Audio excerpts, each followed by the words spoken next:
শিক্ষার্থী বন্ধুরা, আজকে আমরা আলোচনা করব বায়ুমণ্ডলের চাপ বা অ্যাটমসফেরিক প্রেসার। বায়ুর ওজন থাকায় বায়ুর চাপ দেওয়ার ক্ষমতা আছে। কোনো বিন্দুর চারদিকে একক ক্ষেত্রফলের উপর লম্বভাবে বায়ুমণ্ডল তার ওজনের জন্য যে পরিমাণ বল প্রয়োগ করে তাকে ওই বিন্দুতে বায়ুমণ্ডলের চাপ বলা হয়। ঠিক আছে। ভূপৃষ্ঠে এই চাপ প্রতি বর্গমিটারে প্রায় 10⁵ নিউটন। একজন প্রাপ্তবয়স্ক মানুষের দেহের ক্ষেত্রফল প্রায় 1.5 মিটার স্কোয়ার। সুতরাং বায়ুমণ্ডল মানুষের দেহের প্রায় 1.5 × 10⁵ বল প্রয়োগ করে।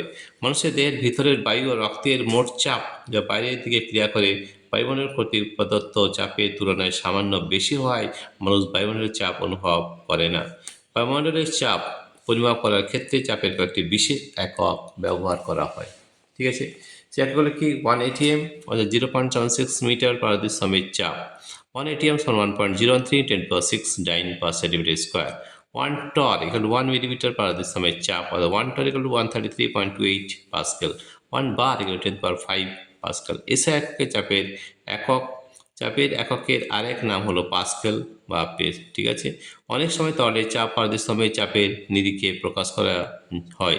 যেমন তরলের চাপ 80 mm/পারদর্শী চাপের বা বায়ুমণ্ডলের চাপ 76 mm/পারদর্শী চাপের সমান ইত্যাদি। ঠিক আছে।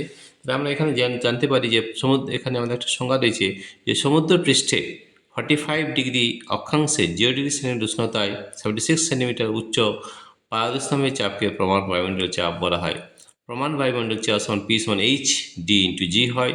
তাহলে 76 সেন্টিমিটার 13.6 আমাদের রোয়ের ঘনত্ব, পারদের ঘনত্ব, এবং 980 ডাইন, এটা হবে 1.010⁶ ডাইন/সেমি স্কোয়ার আমাদের হচ্ছে বায়ুমণ্ডলীয় চাপ।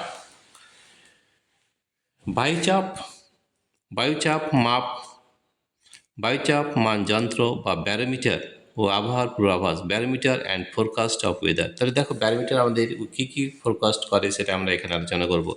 যে যন্ত্রের সাহায্যে বায়ুমণ্ডলের চাপ পরিমাপ করা হয় তাকে ব্যারোমিটার বলে। টরিসেলির পরীক্ষায় পারদস্তম্ভের মধ্যে উল্টানো অবস্থায় পূর্ণ নলকে একটি সরল ব্যারোমিটার বলা যেতে পারে, কিন্তু এই নীতির উপর ভিত্তি করে একটি উন্নত মানের ব্যারোমিটার নির্মাণ করা হয়েছে। এটির নাম ফর্টিনের ব্যারোমিটার। তাহলে আমরা এখন ফর্টিন ব্যারোমিটার সম্পর্কে জানবো। এবং ব্যারোমিটার আমাদের কী কাজ? ব্যারোমিটার আমাদের বিভিন্ন ধরনের আবহাওয়ার পূর্বাভাস কিন্তু দিতে পারে। ঠিক আছে। তো দেখো, আমরা ফর্টিনের ব্যারোমিটার সম্পর্কে আমরা আলোচনা করব এবং আমরা প্র্যাকটিক্যাল ক্লাসে আমরা সাইফন ক্রিয়া নিয়ে আলোচনা করব। ঠিক আছে। তাহলে ফর্টিনস ব্যারোমিটারটা আমরা একবার দেখে নিই। ফর্টিনের ব্যারোমিটার রয়েছে যে বিবরণ। এই যন্ত্রে এখানে দেখে না, 14 ব্যারোমিটারটা আমরা একটু আলোচনা করছি যে এই যন্ত্রে 1 মিটার লম্বা সমব্যাসে এক মুখ বন্ধ কাচের নল এল, এখানে এল নেওয়া হয়েছে, বিশুদ্ধ বায়ুশূন্য এবং শুষ্ক পারদ দ্বারা পূর্ণ করে একটি চোঙাকৃতি পারদপূর্ণ পাত্র আর, আর মানে হচ্ছে এখানে দেখো এই যে আর, ক্যাপিটাল আর, এটা হচ্ছে ক্যাপিটাল আর, এর উপর করে রাখা হয়। পাত্রটির উপরের অংশ কাঁচের এবং নিচের অংশ পিতলের তৈরি। পাত্রের তলদেশ একটি নরম চামড়ার পর্দা দ্বারা বন্ধ। নরম এই যে চামড়ার থলি, এটা নরম চামড়া দ্বারা বন্ধ থাকে। পাত্রের নিচে পর্দার গায়ে একটি স্ক্রু এসের সাহায্যে পাত্রের পারদ তলকে ওঠানো বা নামানো যায়। পাত্রের উপরে ঢাকনার সঙ্গে একটি হাতির দাঁতের তৈরি ছোট পিন পি থাকে। এই পিনটা দেখতে পাচ্ছি, এটা পিন পি। ঠিক আছে। এই পিনের প্রান্তকে শূন্য ধরে ব্যারোমিটার স্কেলটিকে দাগ কাটা হয়। বাইরের আঘাত থেকে রক্ষা করার জন্য ব্যারোমিটার নলটি একটি পিতলের নলের মধ্যে বসানো থাকে। পিতলের নলের গায়ে একটি স্কেল এফ যুক্ত থাকে এবং সূক্ষ্ম পরিমাপের জন্য স্কেলের সঙ্গে একটি ভার্নিয়ার স্কেল যুক্ত থাকে। ভার্নিয়ার স্কেলটি একটি স্ক্রু এর সাহায্যে মূল স্কেলের গা বরাবর ওঠানামা করতে পারে। কাঁচ নলের পারদস্তম্ভের উপরিতল নানাভাবে দেখার জন্য পিতলের নলের উপরের দিকে কিছুটা অংশ কাটা থাকে। সমগ্র যন্ত্রটি একটি আংটার সাহায্যে খাড়াভাবে, এখানে দেখতে পাই এইচ রয়েছে আমাদের,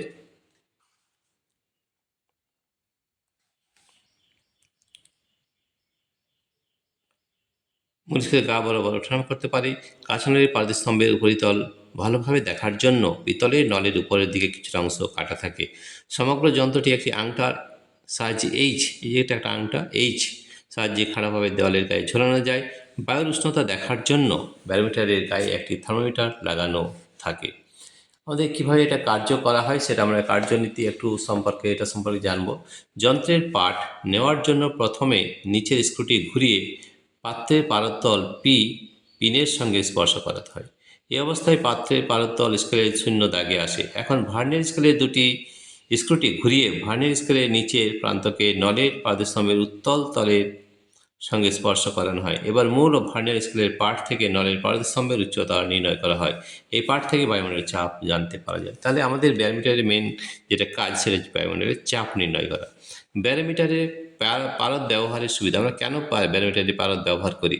অন্যান্য তলের পরিবর্তনে ব্যারোমিটারে পারদ ব্যবহারের কয়েকটি সুবিধা আছে। পারদের ঘনত্ব বেশি হওয়ায় ব্যারোমিটারের নলের উচ্চতা ব্যবহারিক সীমার মধ্যে রাখা যায়। পারদের বাষ্পচাপ নগণ্য হওয়ায় উপর টরিসলের শূন্যস্থানে অবস্থিত বাষ্পের চাপ ব্যারোমিটারের পাঠকে প্রভাবিত করতে পারে না। পারদ উজ্জ্বল এবং চকচকে বলে নলের বাইরে থেকে এর অবস্থান পরিষ্কার বোঝা যায়। পারদ কাঁচের গায়ে লেগে থাকে না বলে নলের মধ্যে বিনা বাধায় ওঠানামা করতে পারে। ঠিক আছে। পারদের হিমাঙ্ক -39°C বলে শীতপ্রধান দেশে অতি কম উষ্ণতাতে ব্যারোমিটার ব্যবহারে কোনো অসুবিধা হয় না। পারদ তাপের সুপরিবাহী হলে পারদের স্তম্ভে উষ্ণতা সর্বত্রই একই থাকে। দেখো এই ধরনের সেই জন্যে আমরা ব্যারোমিটারে পারদ ব্যবহার করে থাকি। ঠিক আছে। ব্যারোমিটারের ব্যবহার, আমরা ব্যারোমিটার কোথায় কোথায় ব্যবহার করি সেটা একটু আলোচনা করব। কী আমাদের প্রধানত বায়ুমণ্ডলের চাপ নির্ণয়ের জন্য ব্যারোমিটার ব্যবহৃত হয়। এছাড়া আরও কয়েকটি গুরুত্বপূর্ণ বিষয়ে ব্যারোমিটারের ব্যবহার আছে, যেমন আবহাওয়ার পূর্বাভাস। ব্যারোমিটারের সাহায্যে কোনো স্থানের আবহাওয়ার মোটামুটি পূর্বাভাস দেওয়া যায়। বায়ুমণ্ডলে সর্বদাই কিছু জলীয় বাষ্প থাকে। এই জলীয় বাষ্পের পরিমাণ বৃদ্ধি পেলে বায়ুর ঘনত্ব কমে যায় এবং ফলে বায়ুর চাপও হ্রাস পায়। সুতরাং কোনো স্থানে ব্যারোমিটারের পারদস্তম্ভের উচ্চতা ধীরে ধীরে হ্রাস পেতে থাকলে ধরে নেওয়া যায় যে বায়ুতে জলীয় বাষ্পের পরিমাণ ধীরে ধীরে বৃদ্ধি পাচ্ছে। এক্ষেত্রে মনে করা যেতে পারে যে শীঘ্রই বৃষ্টির সম্ভাবনা আছে। আবার যদি ব্যারোমিটারের পাঠ ধীরে ধীরে বৃদ্ধি পায় তাহলে বৃষ্টিহীন পরিষ্কার আবহাওয়া ধরা যেতে পারে। কোনো স্থানে ব্যারোমিটার পারদস্তম্ভের উচ্চতা যদি হঠাৎ দ্রুত হ্রাস পেতে থাকে তাহলে ওই স্থানে বায়ুর চাপ দ্রুত কমে যাচ্ছে এবং ওই স্থানে নিম্নচাপের সৃষ্টি হয়েছে। এই সময় পার্শ্ববর্তী উচ্চচাপ অঞ্চল থেকে বায়ু দ্রুতবেগে ওই নিম্নচাপ অঞ্চলের দিকে ধেয়ে আসে এবং ঝড়ের আশঙ্কা করা যায়। তবে কোনো স্থানের আবহাওয়া আরও অনেক বিষয়ের উপর নির্ভর করে, তাই ব্যারোমিটারের পাঠ থেকে নির্ভুল আবহাওয়ার পূর্বাভাস দেওয়া সম্ভব নয়। ঠিক আছে। প্রিয় শিক্ষার্থী বন্ধুরা, তোমাদের যদি এই ভিডিওটি ভালো লেগে থাকে তাহলে প্লিজ সাবস্ক্রাইব, লাইক ও শেয়ার অবশ্যই করবে। Thank you everybody for watching this video.